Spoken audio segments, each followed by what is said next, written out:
Welcome back to the Math warriors.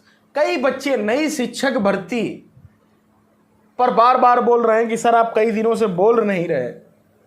आज चुनावी जब खत्म हुआ दौर, सरकार किसी की भी बने, कुछ भी बने, कुछ बातें करेंगे आज चुनाव के विषय में।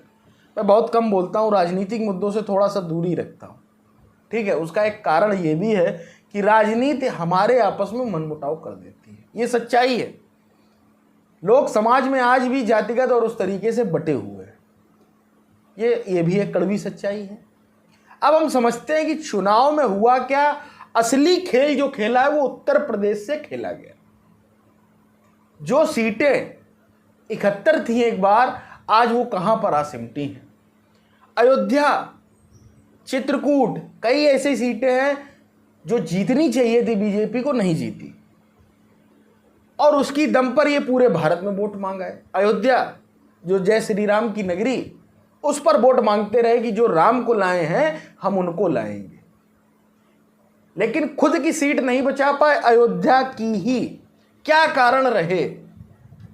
पहली बात तो ये है, ये सेंटेंस ही गड़बड़ है। भगवान को कोई ला नहीं सकता है, पहली बात तो ये समझ लो। भगवान तो हर जगह है, यहां पर भी हैं और हर जगह है, और वो हमको लाए, हम उनको क्या लाएंगे, ठीक है। और भगवान सबके हैं। भगवान जो धार्मिक चीजों पर राजनीतिक माहौल बनाया गया वो गलत है सरासर। भगवान सबके हैं, ये भी सच्चाई है। अगर इतना ही था, अयोध्या में अगर इतना विकास हुआ, सारी चीजें हुई, तो सीट क्यों गई? क्या कारण रहे? जिस चीज पर आप वोट मांग रहे थे वही सीट आप नहीं बचा पाए। चित्रकूट की भी सीट नहीं बचा पाए। खुद हमारे जो उत्तर प्रदेश की शिक्षा मंत्री, उनके पिताजी, उनकी भी सीट हार गए। क्यों हार गए? पूर्वांचल की सीटें, प्रयागराज के उधर सारी सीटें चली गई। क्यों चली गई? बेरोजगारी, जिस पर आप बात नहीं कर रहे हैं। आपको 7 साल हो गए हैं मुख्यमंत्री बने हुए उत्तर प्रदेश में। आपने कितनी भर्तियां कराई जिसका आप आकलन आज करते हो शिक्षक भर्ती का? आपने शिक्षा मित्र की वो सीटें दी हैं, आपने एक भी वैकेंसी अपनी तरफ से नहीं दी। जो वैकेंसी 7 साल में खाली हुई, एक भी नहीं दी। और जो भी सीटें उसमें बची थी, आज भी मुझे याद है 68,500 में पूरी भर्ती नहीं हुई थी। लमसम 28,500 सीटें आज भी उसमें बची हैं। वो सीटें कहां गई? अरे उस पर ही भर्ती दे देते। और जितने भी, ठीक है, आप भर्तियां करा रहे हैं, चाहे यूपी SSC की हो। यूपी SSC एक पीटी आप कराते हैं, इस बार का पीटी जो है उससे एक भर्ती नहीं आई। आप समझिए, सोच कर देखिए। पुरानी भर्तियां यूपी SSC लेखपाल लटकी पड़ी है। 2000 कब की भर्ती है भाई? 21 की भर्ती है, 24 चल रहा है। यूपी कांस्टेबल की परीक्षा आप नहीं करा पाए, रद्द हो गई। यूपी टीटी आप नहीं करा पाए, वो रद्द हुआ। आपने यूपी टीटी कराना ही बंद कर दिया। आप समझिए, आप अपनी नाकामी को कब तक छिपाते रहेंगे? हर राज्य आज भी टीचर एलिजिबिलिटी टेस्ट लेता है, चाहे वो एमपीटीटी हो, उत्तराखंड हो, लेकिन उत्तर प्रदेश ऐसी सरकार बनी है जिन्होंने 2 से 3 साल से बंद ही कर दिया यूपी टीटी कराना। तो आप फिर ये बीएड और बीटीसी क्यों करा रहे हैं?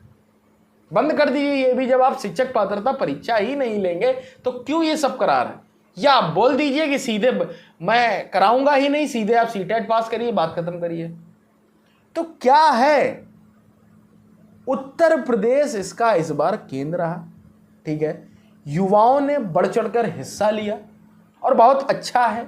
लोकतंत्र में ये बहुत ही अच्छा है, इसमें कोई बुराई वाली आपस की बात नहीं है। देखिए कि छात्र हित में केवल ये होना चाहिए कि उसको अपनी बेरोजगारी दूर करने के लिए प्रयास करना चाहिए, और वो इसीलिए अपने घर से दूर शहरों में पड़ा हुआ। कोई कानपुर है, कोई आगरा है, कोई इलाहाबाद है, कोई बनारस है, हर जगह है बच्चा पढ़ रहा है, पढ़ती ही नहीं है। विगत आप देख लीजिए 6 सालों, 2018 में भर्ती आई, उसके बाद वो भी शिक्षा मित्र वाली। फिर मैं बोल रहा हूं, क्लियर कर दूं, कुछ समर्थक इस तरीके की बात करते जिनको कुछ पता ही नहीं है। सिंपल सी बात मैं बोल दूं, वो बोलते इतनी बड़ी बड़ी भर्तियां आई। अरे भाई, वो सुप्रीम कोर्ट ने जब शिक्षा मित्र को बाहर निकाला तो वो पद आए हैं, 1.5 लाख पद खाली हुए थे। एक तो हमारे जो इस समय सोशल मीडिया का ज़माना चला है, व्हाट्सएप यूनिवर्सिटी का ज़माना चला है, इसमें लोगों को कोई अपडेट नहीं। वो नारा लगाना सिद्ध हो जाते हैं, कोई नारा कहीं से शुरू होता है और उसके पीछे भाग पड़ते हैं, उसकी रियल वो नहीं समझते। लोग गांधी को नकार रहे हैं, गांधी जी को बताइए, इस तरीके की मानसिकता चल रही है। तो व्हाट्सएप यूनिवर्सिटी से निकलिए, संविधान को पढ़िए, लोकतंत्र को समझिए, और लोकतंत्र में पक्ष और विपक्ष का होना मजबूत बहुत जरूरी है। विपक्ष मजबूत होगा, सरकार काम करेगी, और इस बार वही है। और बहुत अच्छी बात है कि पूर्ण बहुमत के कोई भी दल अकेले नहीं बन रहा है। 239 से 40 बीजेपी की हैं, 100 के आसपास कांग्रेस की हैं, ठीक है, और 272 सीटें दोस्तों चाहिए होती हैं। 2 एंग्लो इंडियन की सीटें खत्म हो गई। ये सब चीज़ें आपको पता ही हो। उम्मीद करता हूँ मेरी बातों को समझ गए। शायद हमारे जो यशस्वी मुख्यमंत्री जी हैं योगी आदित्यनाथ, वो इस चीज़ पर प्रकाश डालेंगे, समझेंगे। सबसे ज़्यादा घाटा उत्तर प्रदेश ने दिया है बीजेपी को इस बार, सबसे ज़्यादा। आप कहीं से भी आकलन देख लीजिए। तो थोड़ा सा विचार करिए, युवाओं की तरफ ध्यान दीजिए, नहीं तो वो समय दूर नहीं जब 2027 भी आएगा और कुछ भी हो सकता है। वक्त बदलता है, फिर बदलेगा सारा जहां अपना होगा। मिलते हैं अगले वीडियो में। Till then take care.